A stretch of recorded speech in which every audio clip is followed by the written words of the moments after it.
Good morning everyone. बेटा good morning. Start करते हैं आज का लेक्चर और चैप्टर है Indian regulatory framework. This is the first chapter of business law paper 2। Already we have discussed कि इंडियन रेगुलेटरी फ्रेमवर्क ये कोई अपने आप में लॉ की एक सेपरेट ब्रांच नहीं है। जैसे कि बाकी 6 चैप्टर के अंदर आप देखेंगे, चाहे वो इंडियन कॉन्ट्रैक्ट एक्ट है, चाहे वो सेल्स ऑफ गुड्स एक्ट है, तो उनका एक ऑब्जेक्टिव है, वो एक अपने आप में लॉ की एक अलग ब्रांच है। इंडियन रेगुलेटरी फ्रेमवर्क जैसे कि नाम से भी पता लग रहा है कि फ्रेम ढांचा, जिसके ऊपर पूरा का पूरा लीगल सिस्टम जो है हमारा वर्क करता है, उसके बारे में एक मोटा मोटा आपको यहां पर सीए फाउंडेशन में जानकारी दी गई है, जिससे कि आप किसी भी लॉ को अच्छी तरह से अंडरस्टैंड कर पाए। स्टार्टिंग हमने की थी व्हाट इज ए लॉ, और मैंने बताया भी था कि मुंह पे जो चढ़ा हुआ है वो लो चढ़ा हुआ है, वैसे एग्जैक्ट प्रोनाउंसिएशन जो है ला है। What is a law? Law is a set of obligation and duties, लेकिन every duty and every obligation unless and until it is imposed by the government is not a law. Only those duties and those obligations which are imposed by law is covered under the definition of law. केवल वो duty जो कि government के द्वारा impose की गई है। फिर हमने ये देखा सोर्स ऑफ लॉ क्या है। तो सोर्स ऑफ लॉ जो है हमारा, क्योंकि लॉ एक वाइडर सेंस में यूज किया जाता है, already I have told you, जहां तक एक्ट की बात है, एसीटी एक्ट की बात है, उससे वाइडर सेंस में यूज किया जाता है। एक्ट नैरोअर सेंस में होता है। तो सोर्स ऑफ लॉ क्या है? हमारा constitution is the basic fundamental है, वो जिसके ऊपर पूरा का पूरा लीगल सिस्टम हमारा क्या है, टिका हुआ है।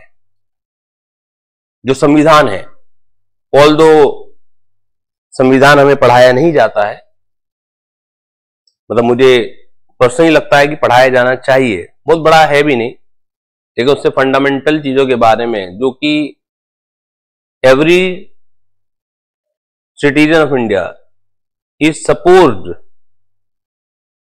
To know.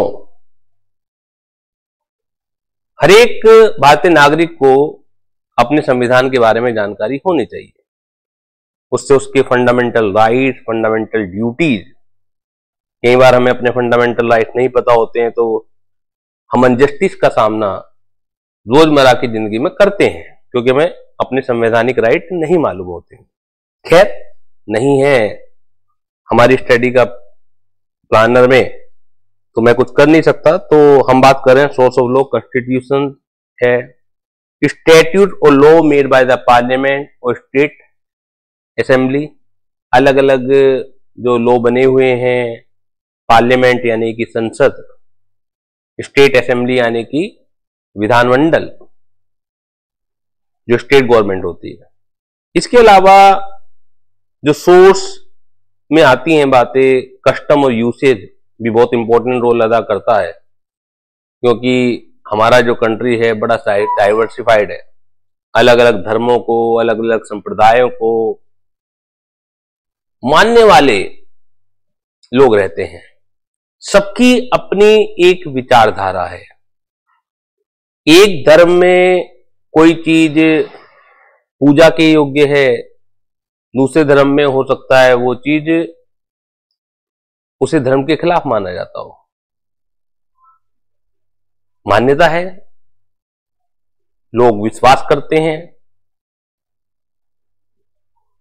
और जैसा कि मैंने आपको पहले भी बताया कि कोई भी देश जब कानून बनाता है तो ये जरूरी है कानून बनाने के लिए कि फॉर द टाइमिंग उस समय की जो सोच है लोगों की, आम जनता की जो सोच है, उसके बहुत ज्यादा खिलाफ ना चली जाए। ऐसा नहीं है कि समय समय पर जो सरकारें हैं वो बदलती नहीं है, चीजों को, मान्यताओं को बदलती भी हैं, लेकिन बड़ी सावधानी बरतनी पड़ती है। अगर किसी भी सरकार से एक गलत वो विचार उसके दिमाग में है लोगों के बारे में, और वो कोई ऐसा कानून ले आती है जो लोगों को नापसंद है, तो सरकारें पलट जाया करती हैं। इतना आसान नहीं है। तो ज्यादातर सरकारें कस्टमर यूसेज में दखलंदाजी नहीं करती हैं, क्योंकि कुछ नहीं पता क्या उन्हें अच्छा लगता है क्या गलत लगता है। हर कस्टम और यूसेज सही नहीं है, समय के साथ बदल जाना चाहिए। तो खैर उसकी डिटेल में जाने की हमें जरूरत नहीं है। तो मैंने आपको बताया कि कस्टम यूसेज है, प्रेसिडेंट्स हैं, जुडिशियल डिसीजंस हैं, जो कि सोर्स ऑफ लॉ का काम करते हैं। इसके अलावा बाकी चीजें हमने देखी कि जो कॉन्स्टिट्यूशन ऑफ इंडिया है 1950, वो किस तरीके से वर्क करता है। इसके अलावा हमारा जो कॉन्स्टिट्यूशन ऑफ इंडिया है वो 3 लिस्ट प्रोवाइड कराता है। एक है यूनियन लिस्ट, एक है स्टेट लिस्ट, और तीसरी है कंकरेंट लिस्ट, ज्वाइंट लिस्ट कह सकते हैं। इस यूनियन लिस्ट के अंदर जो मैटर लिखे हुए हैं उन पर सिर्फ और सिर्फ central government can make the law. अब यूनियन लिस्ट में कौन कौन से मैटर लिखे हुए हैं उसकी डिटेलिंग की जरूरत नहीं है। स्टेट लिस्ट में जो मैटर लिखे हुए हैं उन मैटर्स के ऊपर only state government can make the law. और ज्वाइंट लिस्ट यानी कि कंकरेंट लिस्ट में जो मैटर लिखे हुए हैं उनके ऊपर central as well as state government can make the law. Next page पर जब हम चलते हैं the process of making the law, start जो होता है, क्योंकि इसके ऊपर क्वेश्चन आ चुका है process of making the law के ऊपर, तो स्टार्ट होता है एक बिल से। अगर मैं पार्लियामेंट की बात करूं, सेम लाइन ऑफ एक्शन जो है वो स्टेट लेजिस्लेचर में भी रहता है।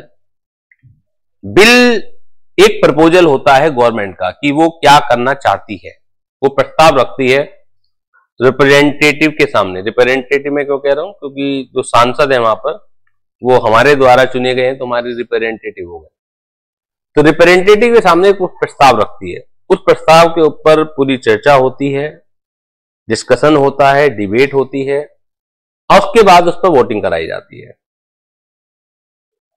पार्लियामेंट के 2 सदन होते हैं, लोकसभा और राज्यसभा।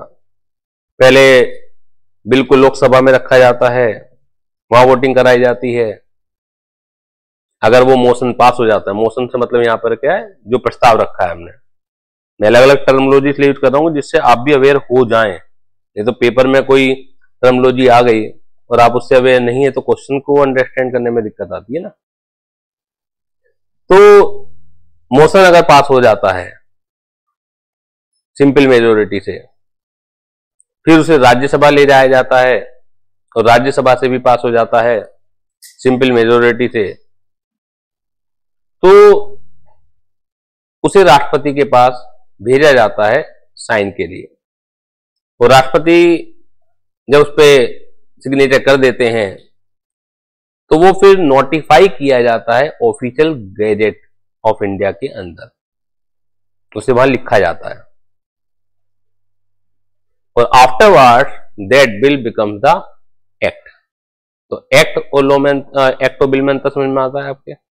बिल सिर्फ और सिर्फ एक प्रपोजल होता है, एक्ट सारे प्रोसेस से गुजरने के बाद जब वो लागू हो जाता है तब वो कहलाता है एक्ट। जैसे इंडियन कॉन्ट्रैक्ट एक्ट है लेकिन वो कभी बिल रहा होगा, सेल्स और गुड्स एक्ट है। क्लियर होगी बात। अब बात आती है types of law in Indian legal system. कितने तरीके के लॉ हैं? जो स्टडी मटेरियल में बता रखा है वो 4 तरीके के लॉ बता रखे हैं। एक क्रिमिनल लॉ, क्वेश्चन आ चुका है पूरा का पूरा ये। Criminal law, civil law, common law और प्रिंसिपल ऑफ नेचुरल जस्टिस। कौन कौन से हैं? Criminal law, civil law, common law और प्रिंसिपल ऑफ नेचुरल जस्टिस। साथ के साथ याद कर लेंगे क्लास के अंदर ही, फिर हम डिटेल देखेंगे। Criminal law, civil law, common law, principle of natural justice. Although principle of natural justice is not a type of law, लेकिन फिर भी स्टडी मटेरियल ने दिया है इसे टाइप ऑफ लॉ के अंदर, तो मैं भी यहां पर टाइप ऑफ लॉ के बारे में ही उसकी तरह डिस्कस कर रहा हूं। लेकिन मैं साथ के साथ देखिए, असली जो स्टडी है वो ये नहीं है कि जो लिखा हुआ है एडिटेड हम पढ़ लें। अगर कोई गलती लिखी हुई है कहीं तो उसे भी हमें आइडेंटिफाई करना है। ठीक है, नंबर लाने हैं हमें, तो स्टडी मटेरियल ने टाइप ऑफ लॉ के अंदर लिख दिया उसे, तो पेपर में आएगा तो हम भी टाइप ऑफ लॉ के अंदर लिख देंगे उसे। लेकिन principal of natural justice is not a type of law, वो खुद ब खुद भी पता लग जाएगा आपको। क्रिमिनल लॉ आपने सुना होगा, इंडियन पेनल कोड, जो कि अब 1 जुलाई 2024 से चेंज हो गया है। इसका नाम हो गया है भारतीय न्याय संहिता। आप जैसे देखेंगे क्या हो गया है, अब आप इंडियन पेनल कोड को इंडियन पेनल कोड ना कहें, क्या हो गया है, भारतीय न्याय संहिता 2023 एप्लीकेबल हुआ है। ये 1 जुलाई 2024 से, शॉर्ट फॉर्म इसकी है BNS 2023। अब इंडियन पेनल कोड नहीं कहलाया जाएगा। समझ आ रही बात? क्रिमिनल लॉ जैसा कि नाम से ही दिख रहा है, criminal law is concerned regarding which is that action which is prohibited, which is restricted by the government, or if any person doing that act or attempted for doing that act, so law says that action will be punishable with fine or with imprisonment or with both. Criminal law में इन generally imprisonment के प्रावधान होते हैं, punishment के। एक ही होता है कि खाली फाइन दे के छूट जाना। अगर ऐसा कुछ है तो that matter relate to civil law. जैसे इंडियन कॉन्ट्रैक्ट एक्ट की बात करें, सेल्स ऑफ गुड्स एक्ट की बात करें, इंडियन पार्टनरशिप एक्ट की बात करें, तो उसमें भी set of obligation, set of rules provided हैं। ऐसा नहीं है कि उसमें प्रोवाइडेड नहीं है। लेकिन अगर इंडियन कॉन्ट्रैक्ट एक्ट में कोई पर्सन ब्रीच करता है शर्तों का, या सेल्स ऑफ गुड्स एक्ट में जो ऑब्लिगेशंस एंड ड्यूटीज हैं, राइट्स हैं, तो अगर कोई सेलर ब्रीच करता है, अपनी ड्यूटीज को नहीं निभाता है, तो buyer can bring a legal action against the seller. Buyer जो है एक लीगल एक्शन सेलर के खिलाफ लाएगा। बट कि क्या उस केस में सेलर को जेल हो जाएगी? जेल नहीं होती है। सिविल लॉ की पहचान ही है,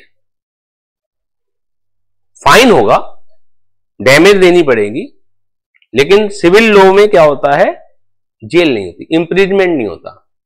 लेकिन क्रिमिनल लॉ का मतलब क्या है, इम्प्रिजमेंट होगा। जैसे BNS की बात करें, नाम में भी नाम ऐसा रखा गया है कि हिंदुत्व हिंदी भाषी नाम रखा हुआ है, भारतीय न्याय संहिता 2023।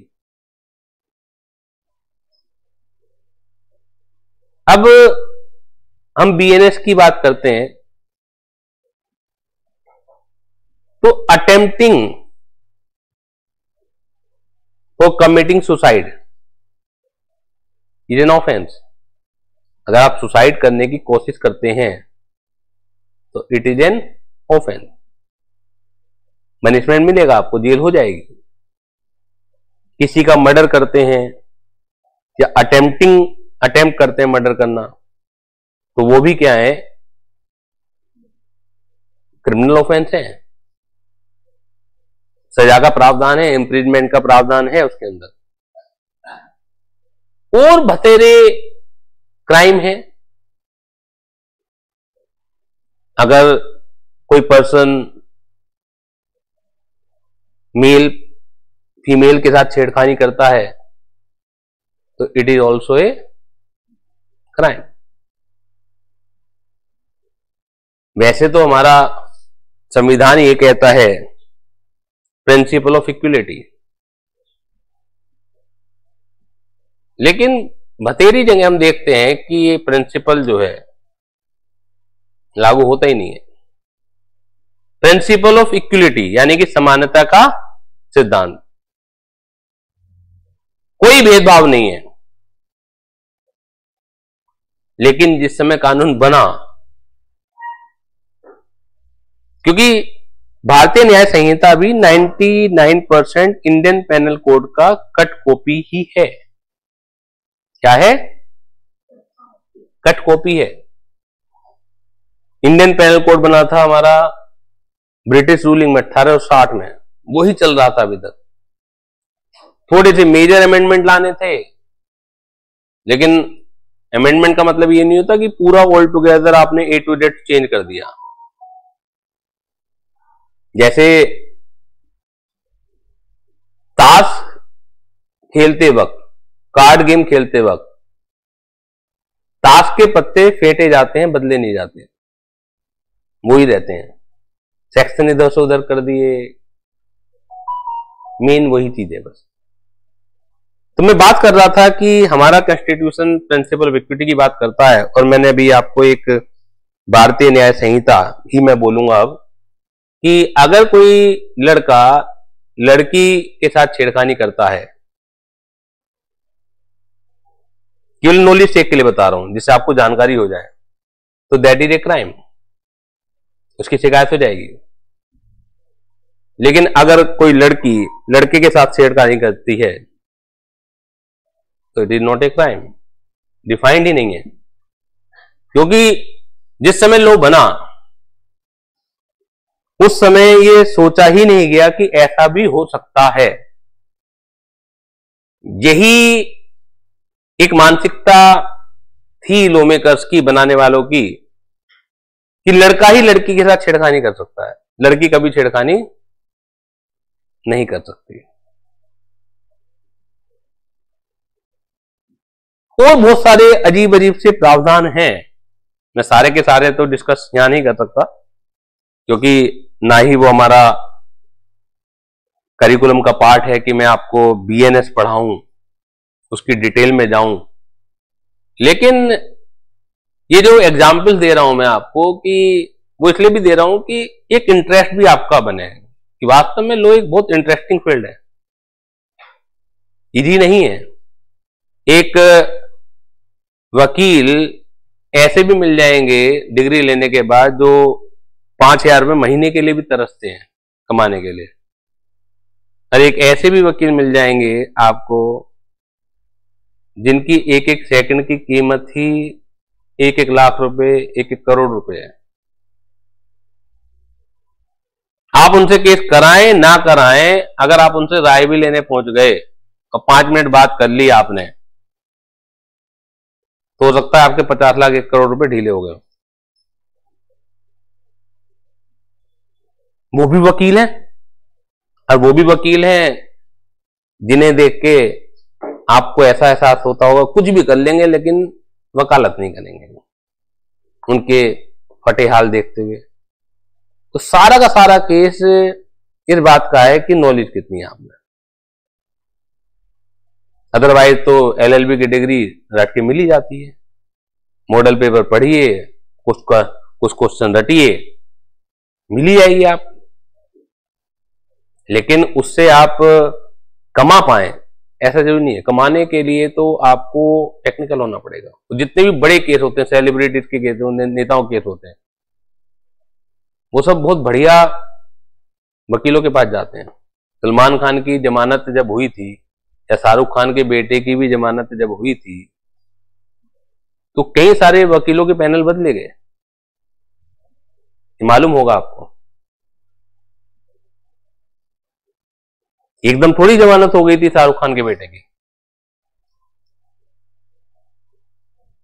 हर 50 करोड़, 100 करोड़, 200 करोड़ ये कीमत होती है खाली जमानत की, जो बड़े बड़े केस होते हैं। सलमान खान की हिट एंड रन केस में जमानत हुई थी, 50 करोड़ रुपए ले लिए थे। और बहस में कितना समय लगता है वकील को? जजेस के पास ज्यादा समय नहीं होता, 2-4 मिनट में अपनी बात कहनी होती है, और राइट एंगल पकड़ना होता है। आप बात क्या कह रहे हैं वो इंपॉर्टेंट नहीं है, बात कैसे कही जा रही है वो इंपॉर्टेंट है। अगर आप में ताकत है तो इन लो you can prove 2 and 2 makes 5। अगर आप में ताकत है, आप प्रूव कीजिए, वो मानना पड़ेगा। वो सारे चीजें होती हैं, आर्ग्यूमेंट किस तरह करते हैं आप अपनी बात को जस्टिफाइड किस तरीके से करते हैं। तो जिनमें वो योग्यता है तो वो बहुत पैसा कमाते हैं। तो हम बात कर रहे थे क्रिमिनल लॉ की। क्रिमिनल लॉ में भारतीय न्याय संहिता, उसके अंदर मैंने एक आध चीज बता दी आपको। समझ आ रही है बात आपके? और ये भी बता दिया कि क्या चीज अनफेयर है। इस तरह की बहुत सारी और भी बातें हैं, लेकिन हम पूरा डिस्कस नहीं करेंगे। कोड ऑफ क्रिमिनल प्रोसीजर 1973, ये भी चेंज हो गया है। भारतीय नागरिक सुरक्षा संहिता BNSS आ गया है। Indian penal code 1860 define the crime. Indian penal code की जगह क्या आएगा? BNS। ये क्राइम को डिफाइन करता है, इसकी नेचर को डिफाइन करता है और पनिशमेंट को डिफाइन करता है। लेकिन जो क्रिमिनल प्रोसीजर एक्ट है, जो BNSS है, भारतीय नागरिक सुरक्षा संहिता, वो define exhaustive procedure for executing the punishment of the crime. दोनों का काम अलग अलग है। जो बेसिक लॉ है वो आपका BNS ही है, Bharatiya Nyaya Sanhita. Define the crime, define the nature of crime. Crime है क्या, ये अगर आपको पहचानना है।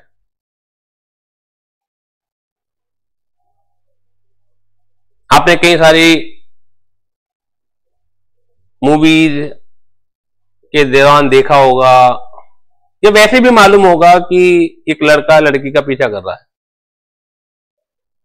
Whether it is a crime,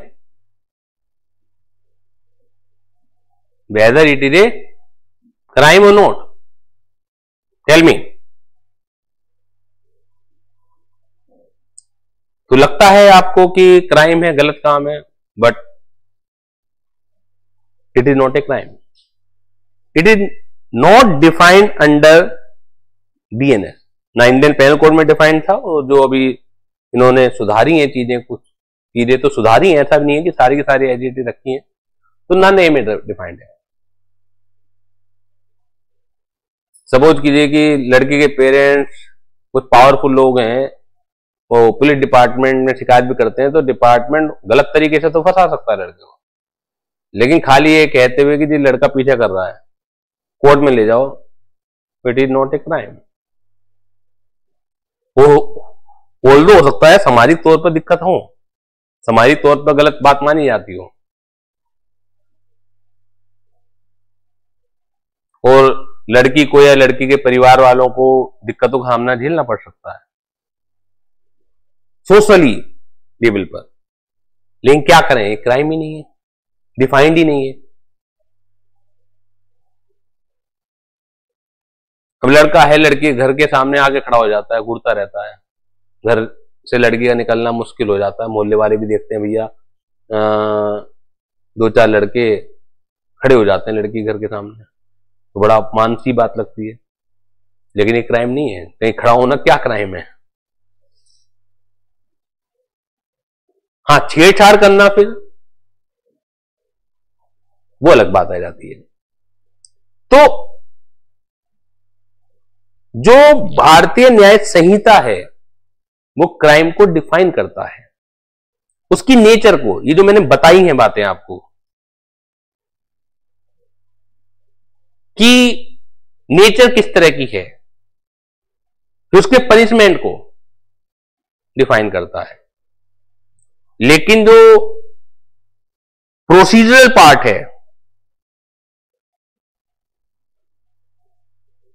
वो आपका बीएनएस एसएस बताता है, भारतीय नागरिक सुरक्षा संहिता, जिसे हम पहले क्रिमिनल प्रोसीजर कोड 1973 के नाम से जानते थे। दोनों का वर्क अलग अलग है।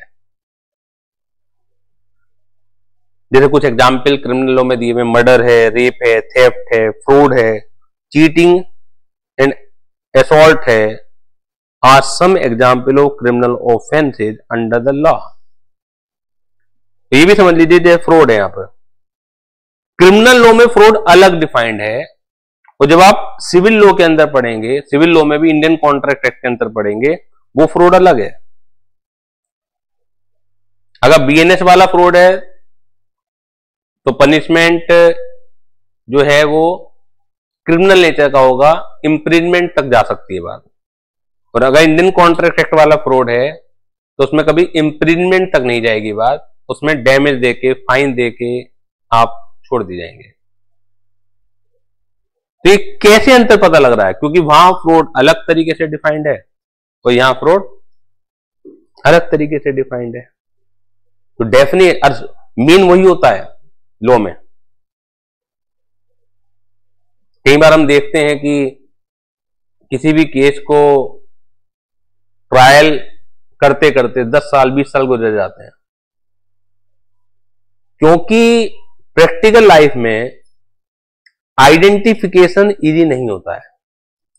उसके लिए आपको शब्दों की गहराई में उतरना पड़ता है। जो वकीलों की बहस होती है, फिर किस शब्द को किस तरीके से वो इंटरप्रिटेट करके किस तरह जज के सामने रख रहे हैं, उसके बाद जजमेंट तो बहुत सिंपल होता है। हम लोग क्या करते हैं, जब यहां पर केस स्टडी आएगी, केस को 1 सेकंड में समझा फिर आंसर दे दिया। वो जो 1 सेकंड का काम है प्रैक्टिकल लाइफ में वही 10-10 साल लग जाते हैं ट्रायल में, नेचर को पहचानने में। हम जब बीएनएस पढ़ते हैं, भारतीय न्याय संहिता पढ़ते हैं, तो उसमें तो सिंपल लिखा होगा मर्डर करना अपराध है, और भी पूरी डेफिनेशन ही होगी, और पनिशमेंट उसमें फांसी तक हो सकती है। लेकिन क्या आपको लगता है कि हर मर्डर में फांसी ही होती है? आजाद भारत में गिने चुने लोग फांसी पर चढ़ाए गए होंगे। 1947 से लेकर 2025 तक आप सोच लीजिए कितने साल हो गए हैं, 76-77 साल हो गए हैं। 76 लोग भी फांसी पर नहीं चढ़ाए गए होंगे, तो मर्डर हुए नहीं क्या? एक एक दिन में हो जाते हैं। तो नेचर का पता होना जरूरी है। Rarest of the rarest case में फांसी होती है। अदरवाइज ये देखना पड़ता है कि मर्डर के पीछे क्या मोटिव था। फिर ये भी देखा जाता है कि मर्डर जो किया गया है, क्या जज को लगता है कि नॉर्मली ऐसी सिचुएशन में कर देता है आदमी? अगर उसे लगता है तो देखो पनिशमेंट तो मिलेगी, क्योंकि आपने गलत काम किया। कम पनिशमेंट में भी काम चल जाता है। हो सकता है 1 साल 2 साल की पनिशमेंट में आप छूट जाए, बहुत ही कम पनिशमेंट। उससे ज्यादा पनिशमेंट तो कोई दूसरे केसेस में होती है। लेकिन ये देखना पड़ता है ना कि यार ठीक है, गुस्सा आ गया ऐसे बंदे को, गुस्सा आने के क्या जेन्युइन कारण थे कि नॉर्मली किसी भी आदमी को आ जाता है ऐसे केस में, तो कोर्ट उस पर एक सॉफ्ट कॉर्नर, सॉफ्टनेस दिखलाती है। कोई केस ऐसे हैं जो कि एक समाज के लिए उदाहरण बन जाते हैं, rarest of the rarest case हो जाते हैं। नॉर्मली कोई आदमी ऐसा नहीं करता, सोचना भी चाहिए, जघन्य हत्याकांड है कोई, उस केस में कोई रहम की उम्मीद नहीं होती। Civil law, civil law matter of dispute between individuals और organisations are dealt with under the civil law. जो भी ऑर्गेनाइजेशंस और इंडिविजुअल्स के बीच के डिस्प्यूट हैं या इंडिविजुअल्स टू इंडिविजुअल्स के डिस्प्यूट्स हैं, dispute not a crime, crime अलग है, वो बीएनएस में डिफाइंड है। आप मेरे पास पढ़ने के लिए आए, मेरी ड्यूटी है, लीगल ड्यूटी भी है कि मैं आपको सर्विसेज दूं, बेहतर सर्विसेज दूं। लेकिन if any dispute arising between you and me,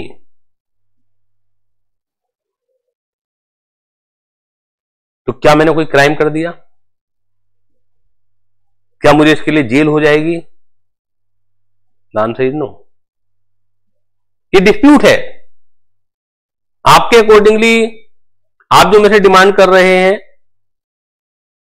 वो सही है, मेरे अकॉर्डिंगली जो मैं कर रहा हूं वो ठीक है, लेकिन अल्टीमेटली कोर्ट ऑफ लॉ है कि क्या सही है क्या गलत है, वो डिसाइड करेगी। इफ आई फाउंड गिल्टी, तो कोर्ट कहेगी कि मैं आपको कंपनसेशन दूं, लेकिन इसके लिए कोई जेल नहीं भेजेगी मुझे। ये डिस्प्यूट है दो लोगों के बीच में।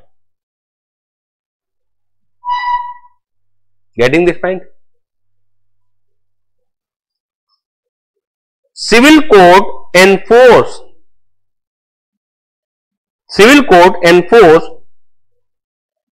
the violation of certain rights and obligations through the institution of a civil suit. Civil law primarily focuses on dispute resolution rather than punishment. जो सिविल लॉ है प्राइमरली जो फोकस करता है वो जो झगड़े हैं उनके समाधान की बात करता है, रादर की पनिशमेंट, कि नहीं सजा होगी आपको, आपने गलत करा है। अरे जो गलत हुआ है उसको समाधान की तरफ ले जाइए ना, पनिशमेंट का क्या मतलब है? The act of process and administration of civil law are govern by the code of civil procedure CPC. ये भी बदल चुका है नाम।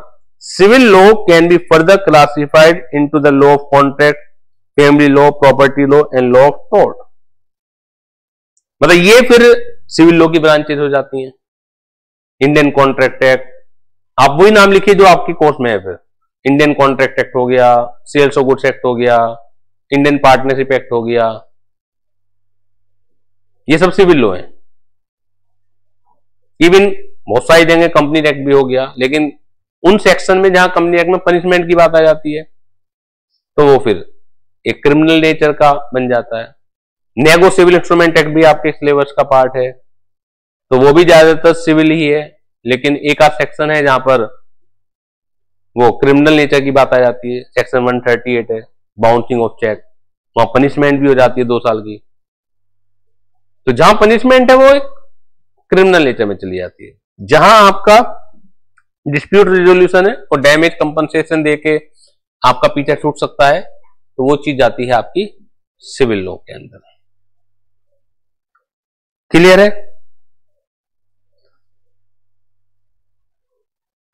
ये हम जो पढ़ रहे हैं वो पढ़ रहे हैं types of law. We have study criminal law, criminal law is a type of law. फिर क्रिमिनल लॉ के अंदर बीएनएस आता है, क्रिमिनल लॉ के अंदर फिर और भी एक्ट आते हैं। ठीक है ना। क्रिमिनल लॉ तो एक लॉ की एक शाखा हो गई, उस शाखा के अंदर फिर छोटे छोटे एक्ट आते हैं। सिविल लॉ भी एक ब्रांच हो गई, टाइप ऑफ लॉ हो गया। फिर सिविल लॉ के अंदर जैसे हमने बताया इंडियन कॉन्ट्रैक्ट एक्ट आएगा, सेल्स ऑफ गुड्स एक्ट आएगा, इंडियन पार्टनरशिप एक्ट आएगा।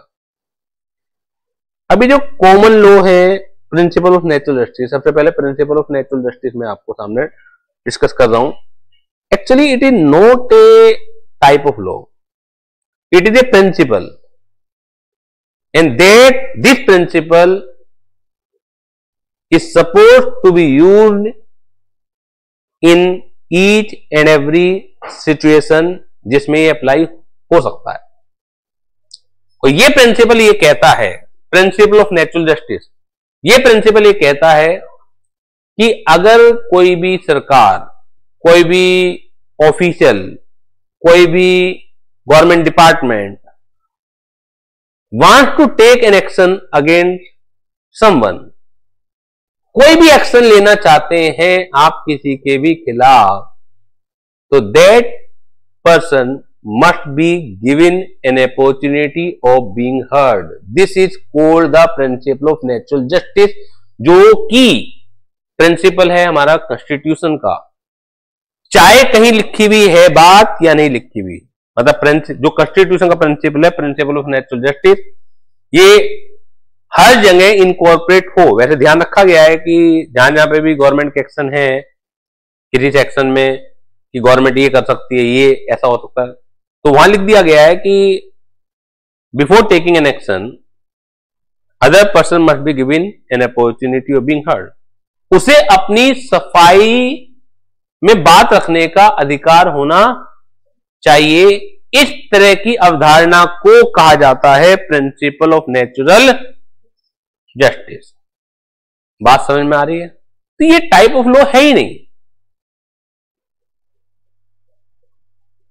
ये तो इंडियन कॉन्ट्रैक्ट एक्ट में भी एप्लीकेबल होगा। ये जुडिशरी जिस समय ट्रायल करती है केस का, वहां पर भी एप्लीकेबल होता है। अदरवाइज जब दो पार्टियों में डिस्प्यूट होता है, एक पार्टी ने बात अपनी कहनी शुरू करी, एक पार्टी ने अपने फेवर के डॉक्यूमेंट प्रेजेंट करने शुरू करे, तो क्या इस आधार पर बिना दूसरी पार्टी को सुने हुए कोर्ट डिसीजन सुना दे? नहीं होता है। तो दूसरी पार्टी को भी सुनवाई का अवसर होता है ना। और आपको एक चीज बता दूं मैं, एक जानकारी ही बढ़ेगी। जो मुंबई बम धमाके में एकमात्र जीवित आतंकी पकड़ा गया था, अब्दुल कसाब, तो उसका केस लड़ने से सब वकीलों ने मना कर दिया था, क्योंकि एक सामाजिक तौर पर गलत एक मैसेज जाता है। वकील का मतलब काम होता है बचाने की कोशिश करना अपने क्लाइंट को, तो पब्लिक आक्रमण ना कर दे। समझ आ रही है बात? लेकिन अगर कोई वकील नहीं लड़ता तो उसे सजा भी नहीं सुना सकते थे आप, अभी तक भी वो जिंदा होता, जेल में बंद रख सकते थे आप, क्योंकि भारतीय न्याय व्यवस्था ये कहती है कि आप किसी को सजा तब तक नहीं दे सकते जब तक कि उसे अपनी सफाई में कहने का अवसर प्रदान ना हो। कोर्ट को जबरन अपॉइंट करना पड़ा वकील, वो एक अलग बात है, उसने अधूरी मन से कुछ भी, लेकिन एक लीगल प्रोसेस है। आप अपने बचाव में दलीलें देंगे। अभी मेरठ में जो हत्याकांड हो गया, नीले ड्रम से सभी डरने लगे, खूब सारे मीम्स, खूब सारे रील्स उसके ऊपर बन रहे हैं। अब तो पतियों की शिकायत जा रही है जायजा सी बात पर, मेरी पत्नी धमकी दे रही है, ड्रम ले आई, नीला ड्रम और 2 सीमेंट के कट्टे। तो इन्हें भी तब तक कोर्ट सजा नहीं सुना सकती जब तक कि इनके फेवर में वकील खड़ा ना हो, या तो कोई खुद ब खुद खड़ा होगा, क्योंकि पब्लिसिटी के भी केस होते ही हैं। जिस वकील को कोई जानता नहीं होगा और पता लग जाए कि जी ये मुस्कान का वकील है, तो रातों रात पब्लिसिटी आ जाएगी उसकी, सब लोग जान जाएंगे। जिसे कोई जानता नहीं होगा। मैं अखबार पढ़ भी रहा था तो कोई वकील आया भी है सामने कि जो इसे बचाने की कोशिश करेगा। बेसिकली बचा पाएगा या नहीं बचा पाएगा, नियत सबको पता है, लेकिन ये पब्लिसिटी के अवसर भी होते हैं, अपॉर्चुनिटी भी होती है। रातों रात आपका नाम एकदम सुर्खियों में आ जाएगा, क्योंकि ये इस समय मुस्कान और साहिल का जो केस है बड़ा ट्रेंड में है। तो प्रिंसिपल ऑफ नेचुरल जस्टिस को मैं बयान कर रहा था। ये कॉन्स्टिट्यूशन का प्रिंसिपल है, ये हर जगह लगना ही चाहिए। अगर नहीं लगता है तो कोर्ट में जाके अगर सरकारें कोई निर्णय ले लेती हैं, कोई डिसीजन ले लेती हैं और आपके खिलाफ कोई एक्शन ले लेती हैं, चाहे आपने कितना भी गलत करो, लेकिन एक्शन लेने से पहले एक अपॉर्चुनिटी ऑफ बीइंग हर्ड देनी पड़ेगी कि कारण बताओ, नोटिस बोलते हैं। कारण बताइए कि हम आपके ऊपर ये एक्शन क्यों ना लें जबकि आपके खिलाफ ये सबूत मौजूद है। तो आप कारण बताएंगे, आप अपने फेवर में बात रखेंगे। कोई भी एक्शन अगर ले लिया गया बिना इस नोटिस के इशू किए हुए, तो that action is against the principal of natural justice. तो ये चीज। दूसरा प्रिंसिपल ऑफ नेचुरल जस्टिस ये भी कहता है कि कोई भी केस में प्रीजुडाइस नहीं होना चाहिए। प्रीजुडाइस होता है पूर्वाग्रह, एक इमेजिनेशन हम पहले ही मान के चल लेते हैं बहुत सारे केसेस में, मान्यताएं। आजकल आपको मतलब मीडिया ट्रायल भी होने लगा है। मीडिया ट्रायल समझते हैं? एक तो होता कोर्ट ट्रायल, कोर्ट के सामने फैक्ट रखे जाते हैं। एक होता है मीडिया ट्रायल, मीडिया किसी के पीछे पड़ जाती है तो पब्लिक का एक ओपिनियन बनने लगता है कि ये दोषी आदमी है, जबकि जरूरी नहीं है। बहुत सारे केसेस में फाइंड हुआ है बाद में। कोर्ट को बिल्कुल मना होता है, जनरली वो लोग न्यूज से या पेपर में क्या छपा है किसी के बारे में उससे प्रभावित नहीं होते हैं,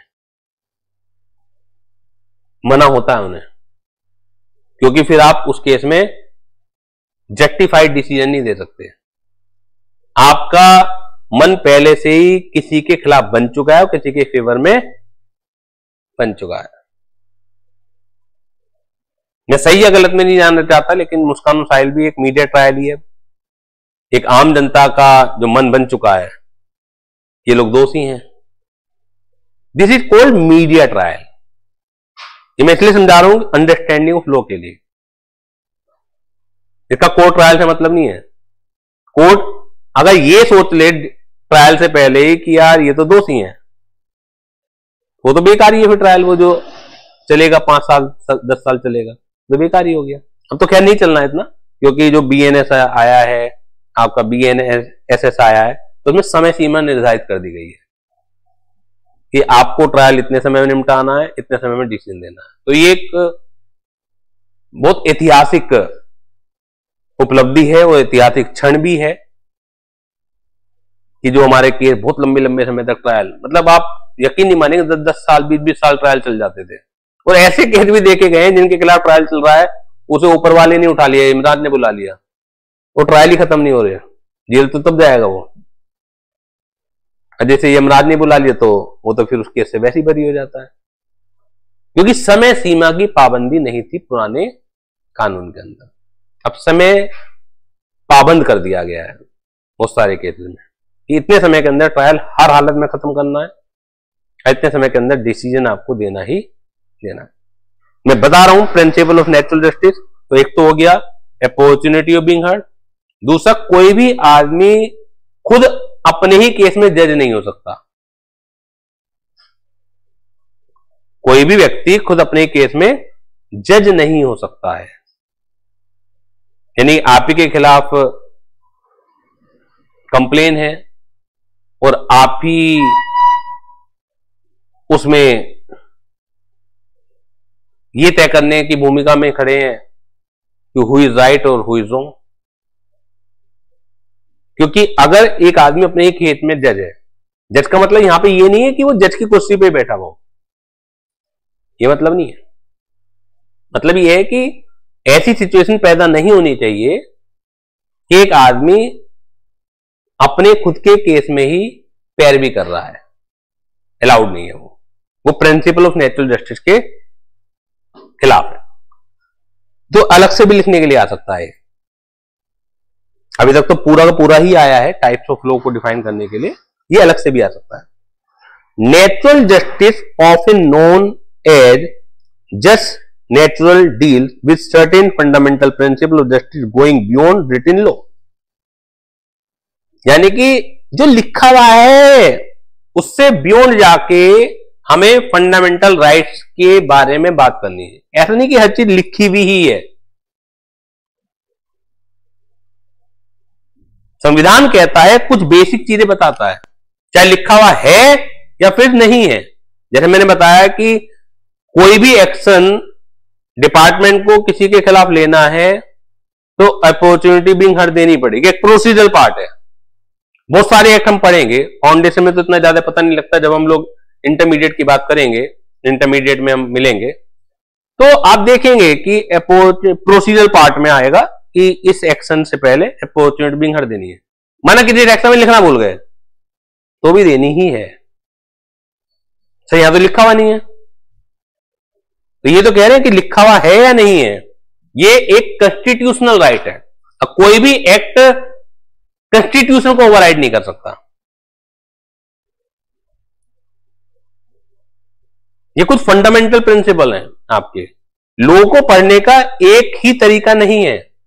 जैसे मैंने शायद पिछली क्लास में बताया था कि न्यूटन का सिद्धांत जो आप यहां पढ़ोगे, अमेरिका में भी वही पढ़ोगे, सऊदी अरब में भी वही पढ़ोगे, इंग्लैंड में भी वही पढ़ोगे, उसके बारे में कोई दो व्यू पॉसिबल नहीं है।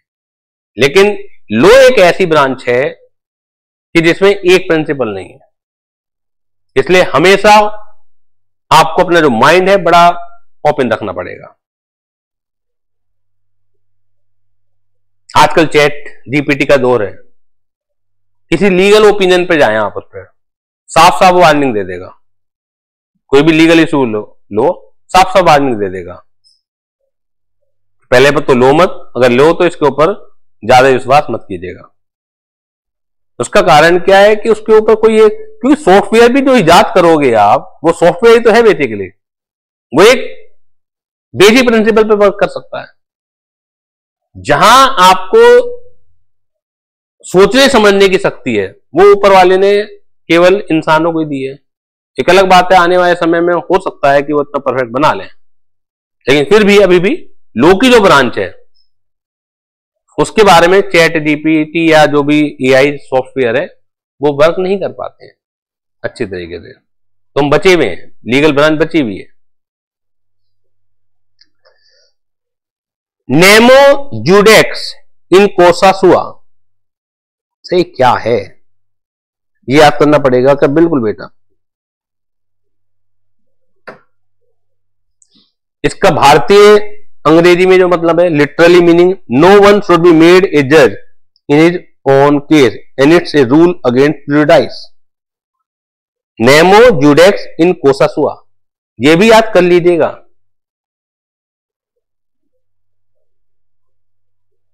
ये भारत की देश से कुछ वर्ड चुराए हुए हैं। सब जगह तो नहीं होगा, लेकिन कुछ इंपॉर्टेंट है वो आपको देखने में मिलेंगे। टोटल हम ये मान सकते हैं कि सातों के सातों एक्ट में, इंक्लूडिंग इंडियन लीगल फ्रेमवर्क में, हार्डली 10 से 15 होंगे। वो याद करने पड़ेंगे आपको, क्योंकि उसी नाम से आ गया और आप सोचते रहो ये कहना क्या चाह रहा है। तो लिख दिया वैसे मैंने, literally meaning no one should be made a जज in his own case and it's a rule against prejudice. आगे देखिए, audi alteram partem, literally meaning hear the other party और give the other party a fair hearing, opportunity of being heard and reason decision are the rules of natural, reason decisions are the rules of natural justice. A judgment can override or alter a common law, but it cannot override or change the statute. अभी हमें common law भी पढ़ना है। The judgement can override और alter ए common law. कोई भी judgement common law को तो बदल सकता है, but it can not override और चेंज द स्टैट्यूट। लेकिन जो लॉ में बातें लिखी गई हैं, जो कॉन्स्टिट्यूशन में प्रिंसिपल लिखे गए हैं, उन्हें वो नहीं बदल सकता है। तो हमने 3 बातें पढ़ ली हैं। कौन कौन सी पढ़ ली हैं? टाइप्स ऑफ लॉ में criminal law, civil law, principle of natural justice. Principle of natural justice के अंदर मेनली 2 बातें आ जाती हैं। अपॉर्चुनिटी ऑफ बीइंग हर्ड देना, और दूसरा नो वन कैन बी ए जज इन हिज ओन केस। और उनके जो इटालियन वर्जन है वो भी आपको याद रखने पड़ेंगे। मैं एक जगह लिस्ट दे दूंगा आपको बाद में, क्योंकि अलग अलग जगह जब हम पढ़ते हैं तो थोड़ा सा रिकॉल करने में दिक्कत आ जाती है। एक जगह मैं लिस्ट दे दूंगा जिससे आप उन्हें लिख पाए। अगर लिखना पड़े वो वाली बात जो लिखना चाह रहे हैं तो इंप्रेशन पड़ता है एग्जामिनर के सामने भी, और अच्छे आपके मार्क्स आएंगे। और कई बार तो क्वेश्चन में ही आ जाएगी बात। देखिए, आंसर किस लैंग्वेज में लिखोगे it is in your hand, but question किस लैंग्वेज में पूछा जाएगा it is beyond your control. Answer में अगर आपको लिखना है कि ए पर्सन कैन नॉट जज इन हिज ओन केस, और उसका इटालियन वर्जन ना लिखे फिर भी चल जाएगा। लिख दे तो और अच्छी बात है, क्योंकि है ना उसका इटालियन वर्जन। लेकिन अगर क्वेश्चन पूछते वक्त उन्होंने ये वर्ड यूज नहीं करे कि ये पर्सन कैन नॉट जज, बल्कि ये वर्ड यूज करा नेमो जुडेक्स इन कोसा सुआ, और आप सोचते रहे है क्या, तो it is beyond your control. तो कंपटीशन की तैयारी कर रहे हैं तो इस बात का विशेष ध्यान रखना पड़ता है हमें कि हम कोई भी एंगल ना छोड़ें। अदरवाइज जब बच्चे शिकायत करते हैं सर क्वेश्चन समझ में नहीं आया, फिर टीचर बताता है कि इसका मतलब अरे यार सही तो आता था, और फिर अपने आप को कोसते हैं आप। तो वो इधर इशारा करता है कि अगर एक चीज के 4 तरीके थे और आपने तैयारी करते वक्त ये सोचा कि क्यों चारों की तैयारी करें, एक आ तो गया और हमारी तैयारी पूरी है, तो आप गलत हैं। आंसर तो उन चारों में से कोई एक तरीके से लिख सकते थे आप, लेकिन क्वेश्चन पूछने का राइट आपका नहीं है। वो एग्जामिनर डिसाइड करेगा कि किस तरीके से क्वेश्चन पूछा जाए। तो इसलिए जब आप कंपटीशन की तैयारी कर रहे हैं, किसी भी एग्जाम की तैयारी कर रहे हैं, वैसे तो आपको जितने भी वे हैं वो सारे के सारे वे पर पकड़ होनी चाहिए। उससे फिर ये शिकायत कभी भी नहीं आएगी आपको कि सर लैंग्वेज में फंसा दिया मैं। It clear? तो आज की क्लास को यहीं पर हम लोग वाइंड अप करते हैं। नेक्स्ट क्लास में मिलेंगे, तब तक के लिए थैंक यू, बाय बाय।